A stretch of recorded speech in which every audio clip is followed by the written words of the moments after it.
नमस्कार। आकाशवाणी के समाचार सेवा प्रभाग की प्रस्तुति न्यू इंडिया समाचार में हार्दिक स्वागत अभिनंदन है दोस्तों आपका। मैं हूं मुनीश शर्मा और मैं हूं सुनीता। दोस्तों आज हम आपके लिए लेकर आए हैं 16 से 30 नवंबर का अंक। श्रोताओं, वर्ष 2047 तक विकसित राष्ट्र बनने के संकल्प की सिद्धि की ओर अग्रसर हैं हम। आज भारत के लिए कुछ भी असंभव नहीं है। राष्ट्र का बढ़ता हुआ सामर्थ्य हर सेक्टर में नई संभावनाएं बना रहा है। लेकिन सुनीता, कभी सोचा है कि विकसित भारत की इन सिद्धियों के वाहक आखिर कौन होंगे? बेशक वो होंगे आज के बच्चे। बच्चे राष्ट्र के गहने हैं, उसका भविष्य है। वे जैसे ज्ञान और संस्कार ग्रहण करेंगे, वैसा ही भारत का भविष्य बनेगा। अगर बच्चे स्वस्थ शिक्षित होंगे, संस्कृति में रचे बसे होंगे, विज्ञान में प्रवीण होंगे, तो वे भारत को विकसित राष्ट्र के रूप में आगे ले जा सकते हैं।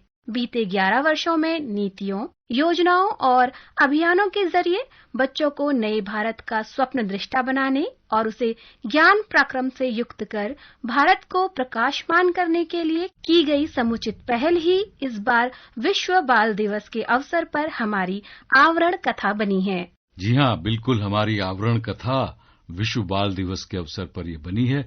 और इसके अलावा व्यक्तित्व की कड़ी में युद्ध नीति में निपुण वीरांगना झलकारी बाई फ्लैगशिप के तहत 20 नवंबर को प्रधानमंत्री आवास योजना ग्रामीण की 9वीं वर्षगांठ, केंद्रीय मंत्रिमंडल के फैसले, प्रधानमंत्री को मिले उपहार और स्मृति चिन्हों की ई नीलामी का 7वां संस्करण और रोजगार मेला सहित प्रधानमंत्री नरेंद्र मोदी के पखवाड़े भर के कार्यक्रमों को भी इसमें शामिल किया गया है। दोस्तों, साथ ही पत्रिका के इनसाइड पेज पर मन की बात और बैक कवर पर 24 नवंबर 2025 को वीर लचित बरफुकन की 403वीं जयंती पर कृतज्ञ राष्ट्र का नमन, इस पर विशेष सामग्री को समाहित किया गया है।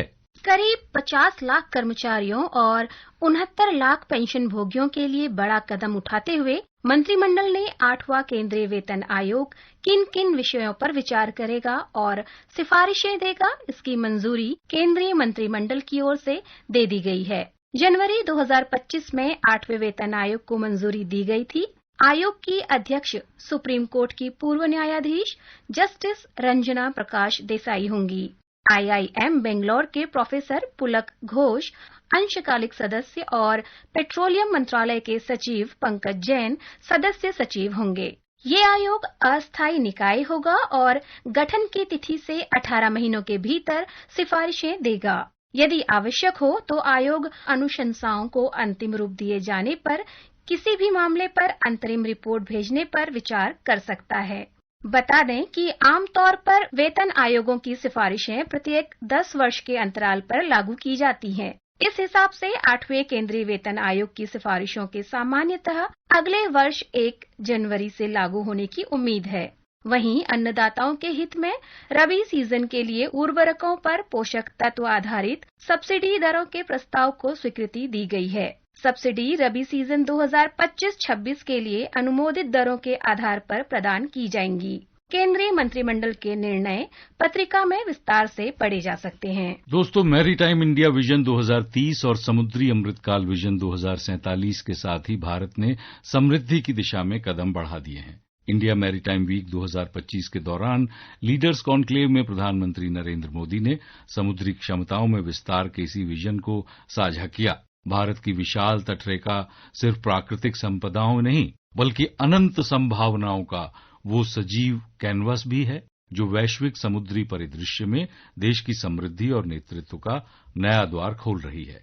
दरअसल भारत के कुल व्यापार का 95% और मूल्य के लिहाज से देखें तो 70% हिस्सा समुद्री मार्गों के जरिए गुजरता है। ये बंदरगाह भारत को दुनिया भर के बाजारों से जोड़ते हैं और इसीलिए कहा जाता है कि भारत की आर्थिक शक्ति का प्रवाह समंदरों से होता है। भारत अब वैश्विक समुद्री परिदृश्य में खुद को मजबूत शक्ति के रूप में स्थापित करना चाहता है और यही वजह है कि वर्ष 2014 के बाद भारत ने अपनी समुद्री क्षमताओं के भरपूर उपयोग की दिशा में महत्वपूर्ण प्रयास शुरू किए हैं। वर्ष 2021 में इंडिया मैरीटाइम विजन 2030 की शुरुआत भी इसी रणनीति के तहत की गई। समृद्धि की संभावनाओं से भरे इसी विजन का जिक्र पीएम मोदी ने इंडिया मैरीटाइम वीक 2025 में भी किया। इस कार्यक्रम में 85 देशों के 10,000 से ज्यादा प्रतिनिधियों ने भाग लिया। मैरीटाइम लीडर्स कॉन्क्लेव में प्रधानमंत्री नरेंद्र मोदी ने समुद्री क्षमता में विस्तार के लिए भारत की ओर से उठाए गए कदमों के साथ-साथ भविष्य की रणनीति पर भी बात की। जलमार्गों पर कार्गो परिवहन में 700% से ज्यादा बढ़ोतरी हुई है। पीएम मोदी कहते हैं कि आज भारत के बंदरगाह विकासशील देशों में सबसे अधिक कुशल बंदरगाह के रूप में गिने जाते हैं। कई मामलों में ये विकसित देशों के मुकाबले भी बेहतर प्रदर्शन कर रहे हैं। समुद्री क्षेत्र में भारत के वैभवशाली इतिहास और भविष्य से जुड़े विजन की जानकारी देते हुए पीएम मोदी ने अजंता की गुफाओं के उस चित्र का जिक्र किया है जिसमें 3 स्तंभों वाला एक जहाज दिखाई देता है। ये चित्र 6वीं शताब्दी में बनाया गया था, जबकि दुनिया ने इसके सदियों बाद 3 स्तंभों वाले जहाजों का इस्तेमाल शुरू किया। भारत में बने शिप ग्लोबल ट्रेड का अहम हिस्सा हुआ करते थे। अब भारत फिर से शिप मेकिंग के क्षेत्र में नई ऊंचाइयां छूने के लिए अपने प्रयास तेज कर रहा है। पीएम मोदी ने कहा कि छत्रपति शिवाजी महाराज ने हमें दिखाया है कि समुद्र केवल सीमाएं नहीं बल्कि अवसरों के द्वार होते हैं। आज भारत उसी सोच के साथ आगे बढ़ रहा है। इस आयोजन की विस्तृत जानकारी पत्रिका में समाहित है। श्रोताओं, घर वो स्थान होता है जहां सपने आकार लेते हैं और ऐसे ही गुणवत्तापूर्ण आवास उपलब्ध कराने के लिए 2016 में शुरू प्रधानमंत्री आवास योजना ग्रामीण की 20 नवंबर को 9वीं वर्षगांठ थी, जिस पर पत्रिका के वर्तमान अंक में विशेष रिपोर्ट प्रकाशित की गई है। अब योजना का विस्तार कर दिया गया है, जिससे हर पात्र परिवार को आवास मिलेगा और रोजगार के अवसर भी बढ़ेंगे। जब केंद्र में प्रधानमंत्री नरेंद्र मोदी के नेतृत्व में सरकार गठित हुई तो 2015 में प्रधानमंत्री आवास योजना शहरी और 2016 में प्रधानमंत्री आवास योजना ग्रामीण की शुरुआत की गई। प्रधानमंत्री नरेंद्र मोदी कहते हैं, प्रधानमंत्री आवास योजना के तहत बन रहे घर आज सिर्फ एक योजना तक सीमित नहीं है, ये कई योजनाओं का एक पैकेज है। इसमें स्वच्छ भारत अभियान के तहत बना शौचालय है, सौभाग्य योजना में बिजली कनेक्शन, उज्ज्वला योजना के तहत मुफ्त एलपीजी कनेक्शन, तो जल जीवन मिशन के तहत नल से जल मिलता है। पहले ये सारी सुविधाएं पाने के लिए गरीबों को सालों दर साल सरकारी दफ्तरों के चक्कर लगाने पड़ते थे। प्रधानमंत्री आवास योजना ग्रामीण में शुरुआती 2.95 करोड़ और 2 करोड़ अतिरिक्त नए आवास को मंजूरी के साथ कुल 4 करोड़ 95 लाख घर बनाने का लक्ष्य रखा गया है। इनमें से 2 करोड़ 83 लाख घर पूरे हो चुके हैं। पीएम आवास योजना ग्रामीण में वंचितों को प्राथमिकता की कड़ी में अगस्त 2025 तक 2,68,480 भूमिहीन लाभार्थियों को आवास स्वीकृत किए गए हैं। वहीं 2028-29 तक 2 करोड़ अतिरिक्त घरों के निर्माण से लगभग 10 करोड़ लोगों को लाभ मिलने की उम्मीद है। तेज गति से मकानों का निर्माण हो, इसके लिए आधुनिक तकनीक का इस्तेमाल किया जा रहा है। घर निर्माण की नई प्रौद्योगिकियां सभी के लिए किफायती, टिकाऊ और नए घर के सपने को साकार कर रही है।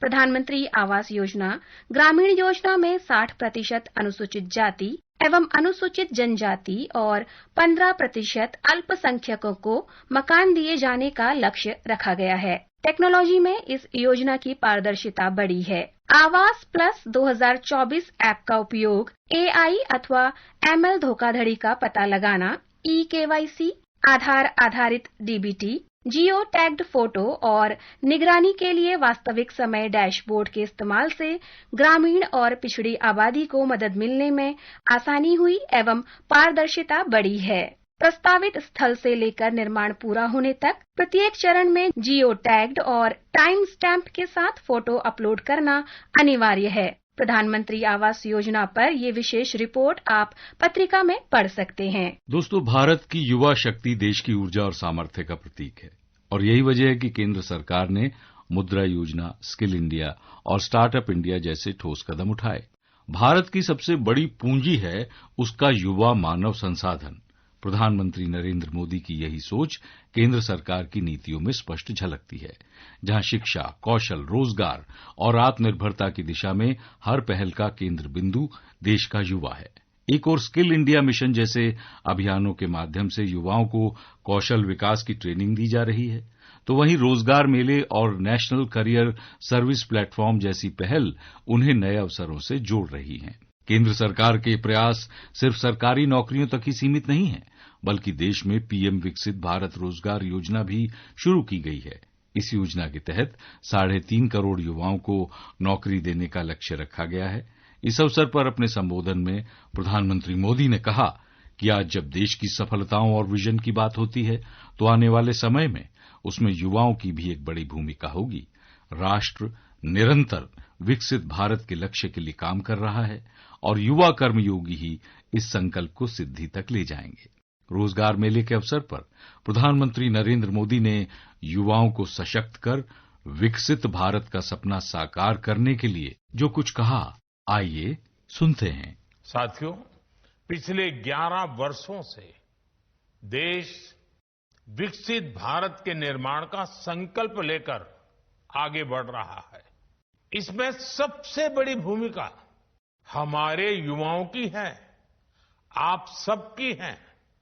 इसलिए युवाओं का सशक्तिकरण ये भाजपा एनडीए सरकार की प्राथमिकता है। आज रोजगार मेले युवाओं के सपनों को पूरा करने का माध्यम बन गए हैं। अकेले इन रोजगार मेलों के जरिए बीते कुछ समय में ही 11 लाख से ज्यादा नियुक्ति पत्र दिए जा चुके हैं और ये प्रयास केवल सरकारी नौकरियों तक ही सीमित नहीं है। हमने देश में पीएम विकसित भारत रोजगार योजना भी शुरू की है। इसके तहत 3.5 करोड़ युवाओं को नौकरी देने का लक्ष्य रखा गया है। साथियों, आज एक और स्किल इंडिया मिशन जैसे अभियानों के जरिए युवाओं को स्किल की ट्रेनिंग दी जा रही है। वहीं साथ ही नेशनल करियर सर्विस प्लेटफॉर्म जैसे इनिशिएटिव उन्हें नए अवसरों से भी जोड़ रहे हैं। मुझे बताया गया है कि इसके माध्यम से अब तक 7 करोड़ से अधिक वैकेंसीज की, यानी 7 करोड़ से अधिक वैकेंसीज, इसकी जानकारी युवाओं को दी जा चुकी है। राष्ट्रपति द्रौपदी मुर्मू ने हरियाणा के अंबाला वायु स्टेशन से राफेल लड़ाकू विमान में ऐतिहासिक उड़ान भर नया इतिहास रचा। इससे पहले वे 2023 में सुखोई 30 MKI में भी उड़ान भर चुकी हैं। ऐसा कर वे भारतीय वायुसेना के 2 लड़ाकू विमानों में उड़ान भरने वाली देश की पहली राष्ट्रपति बनी। भारत की राष्ट्रपति द्रौपदी मुर्मू ने अंबाला वायुसेना स्टेशन से शक्तिशाली राफेल लड़ाकू विमान में उड़ान भरकर राष्ट्र के गौरव में एक नया अध्याय जोड़ा है। ये उड़ान न केवल भारतीय वायुसेना की युद्धक क्षमता का परिचायक है, बल्कि भारत की आत्मनिर्भर रक्षा शक्ति और तकनीकी उत्कृष्टता का प्रतीक भी बना। राष्ट्रपति भारतीय सशस्त्र बलों की सर्वोच्च कमांडर है। उन्होंने लगभग 30 मिनट तक उड़ान भरी और करीब 200 किलोमीटर की दूरी तय की। उसके बाद वायुसेना स्टेशन लौट आई। विमान को 17 स्क्वाड्रन के commanding officer group captain Amit Gehani ने उड़ाया। राष्ट्रपति की ये उपलब्धि भी पत्रिका में शामिल है। श्रोताओं, समय की बाध्यता को ध्यान में रखते हुए आज बस इतना ही। इस पाक्षिक पत्रिका की हर प्रति हमारी वेबसाइट पर उपलब्ध है, जिसका पता है newindiasamaachar.pib.gov.in, जहां आप सब समाचारों को विस्तार से पढ़ सकते हैं और उनको डाउनलोड भी कर सकते हैं। दोस्तों, न्यू इंडिया समाचार अब प्रसार भारती के वेव्स OTT प्लेटफॉर्म पर भी उपलब्ध है। जी हां, डिजिटल और प्रिंट में ये पत्रिका आज देश ही नहीं बल्कि विदेशों में भी अपनी खास पहचान बना चुकी है, जिसका एक हैंडल है NISPIB इंडिया। इसके अलावा आप हमें ईमेल के जरिए भी अपने सुझाव भेज सकते हैं। ईमेल का हमारा पता है response-nis@pib.gov.in। और दोस्तों, अब आप हमें दीजिए इजाजत। मैं हूं मुनीश शर्मा और मैं हूं सुनीता। नमस्कार।